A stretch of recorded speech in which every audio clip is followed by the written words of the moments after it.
నా ప్రియమిత్రులారా, మీకందరికీ యేసు ప్రభు నామమున శుభాలు మరి వందనాలు తెలియజేస్తున్నా.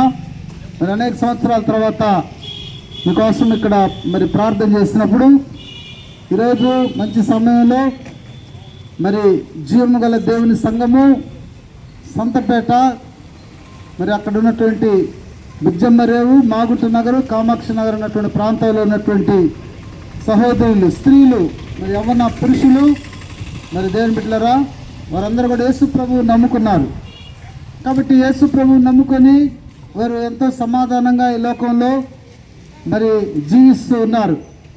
ఇక్కడ నిలబడుకున్నటువంటి స్థలంలో ఒకనొక సమయంలో మరి నేను కూడా యవనస్తుడిగా ఉన్నప్పుడు మరి లోకంలో ఎంతో సంతోషించేవాడిని, పాపంలో సంతోషించేవాడిని. ఆ విషయాలని మీకు మరి దేవుని బిడ్డలారా తెలుసు. ఆ వయసులో ఉన్నటువంటి నా వెనకాల ఉన్నటువంటి ఏమన్నా పురుషులు కావచ్చు, ఏమన్నా స్త్రీలు కావచ్చు, ఉన్నటువంటి పెద్దలైన స్త్రీలు కావచ్చు, వీరందరూ కూడా మరి లోకంలో పాపంలో సంతోషించవచ్చు. అలాగా పాపంలో లోకంలో సంతోషిస్తే దేవునికి ఇష్టం లేదని, మరి దేవునికి ఇష్టం లేనటువంటి వారు భూమి కింద అగ్ని ఉందని అక్కడికి వెళ్తారని బైబిల్ గ్రంథం సెలవిస్తుంది. దేవుడికి ఇష్టమైనటువంటి వారు ఎవరు అనంటే నా చేతిలో పెట్టుకున్నటువంటి ఈ నల్లటి పుస్తకంలో ఉన్నటువంటి బైబిల్ అంటారు. ఆ బైబిల్లో యేసుక్రీస్తు ప్రభువు చెప్పినటువంటి మాటల ప్రకారం జీవిస్తున్న వారు యేసుకి ఇష్టమైనటువంటి వారు. వారిని మనకు కనిపిస్తున్న ఆకాశం పైన, దానిపైన ఒక ఆకాశం ఉంది, అది పరలోకం అంటారు.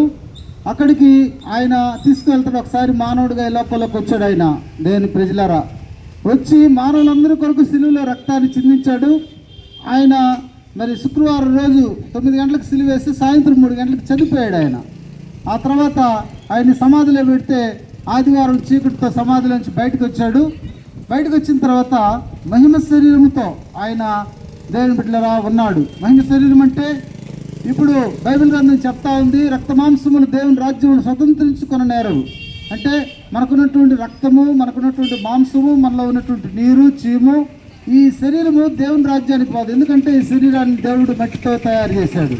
అయితే ప్రియమైన దేవుని ప్రజలారా, యేసు ప్రభు ఆయన శుక్రవారం రోజు చనిపోయి ఆదివారం తిరిగి లేచినప్పుడు ఆయనకి మహిమ శరీరం వచ్చింది. ఆయన మహిమ శరీరం అంటే బంగారుతో చేయబడిన శరీరము.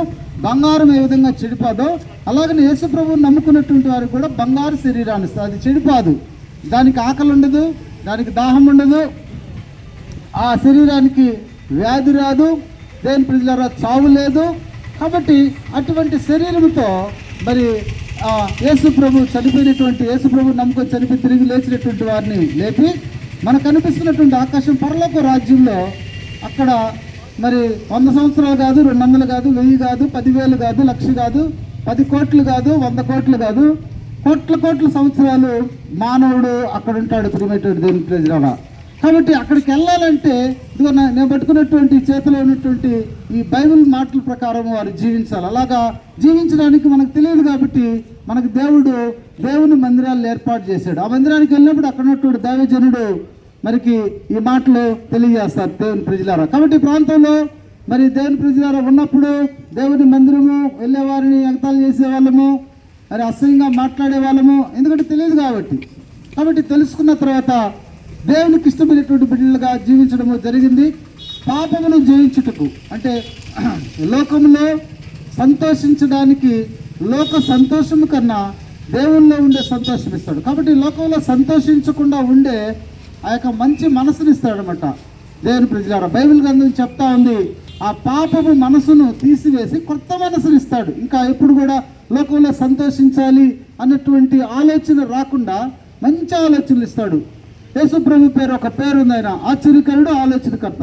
మంచి ఆలోచనలు ఇస్తాడు. పాపపు ఆలోచనలు లేకుండా మంచి ఆలోచనలు ఇచ్చి ఆయన మంచి మార్గంలో మనల్ని నడిపించి ఈ లోకంలో అందరి చేత మరి మంచి అని అనిపించుకునేటట్టు చేస్తాడు. చిన్నప్పుడు ప్రియమైన దేవుని ప్రజలారా, ఒక 30 సంవత్సరాల క్రితము ఈ వీధిలో మరి నడిచిపోతా ఉన్నప్పుడు అందరూ అసహించుకునేవారు కదా, అందరూ అసహించుకునేవారు, నన్ను చూసి అసహించుకునేవారు. ఎందుకంటే అప్పుడు ఉన్నటువంటి పరిస్థితులు ప్రియమైన దేవుని ప్రజలారా, మరి పాపంలో సంతోషించే వాళ్ళము. ఈరోజు నడిచి వెళ్తూ ఉన్నప్పుడు అందరు నన్ను చూసి గౌరవిస్తున్నారు, ఒరే వీడు మారిపోయాడురా, చాలా మంచిగా మారాడురా అంటున్నాడు. అప్పుడు చాలామంది సంతోషిస్తూ ఉన్నారు, దేవుడు కూడా సంతోషిస్తాడు. కాబట్టి దేవుడికి సంతోషకరంగా మనం జీవించినప్పుడు దేవుడు అద్భుతాలు చేస్తాడు, ఆహారం ఇస్తాడు, ఆరోగ్యం ఇస్తాడు, పోషిస్తాడు, మంచి మార్గంలో నడిపిస్తాడు, డబ్బులు ఇస్తాడు.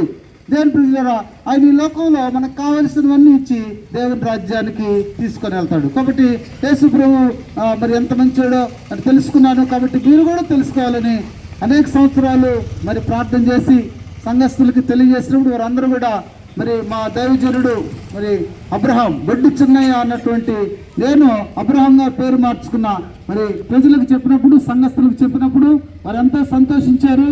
మరి సహోదరులు, స్త్రీలు వారి పనులన్నీ కూడా పక్కన పెట్టి, యవన పురుషులు పనులన్నీ కూడా పక్కన పెట్టి మరి వారు వచ్చి ఈ ప్రాంతాన్ని చూస్తున్నప్పుడు వారు ఎంతో సంతోషిస్తున్నారు. కాబట్టి యేసు ప్రభు మానవుడిగా ఈ లోకంలోకి వచ్చాడు, చనిపోయి తిరిగి లేచాడని మీరు కూడా నమ్ముకొని లోకంలో సమాధానంగా, పాపంలో జీవించకుండా, మరి లోకంలో జీవించకుండా యేసయ్యలో మరి సంతోషించి ఆ మనసును దేవుడు మీకు ఇస్తాడని నేను మరి ప్రియమైనటువంటి దేవుని ప్రజలు ఒకానొక సమయంలో ఇక్కడ ఉన్నాను. కాబట్టి మీరు కూడా నాలాగా సంతోషించాలని మీకోసం ఈ మాటలు ఎంతో ప్రయాసతో మరి రావడం జరిగింది. దేవుడు మిమ్మల్ని ఆశీర్వదించును గాక.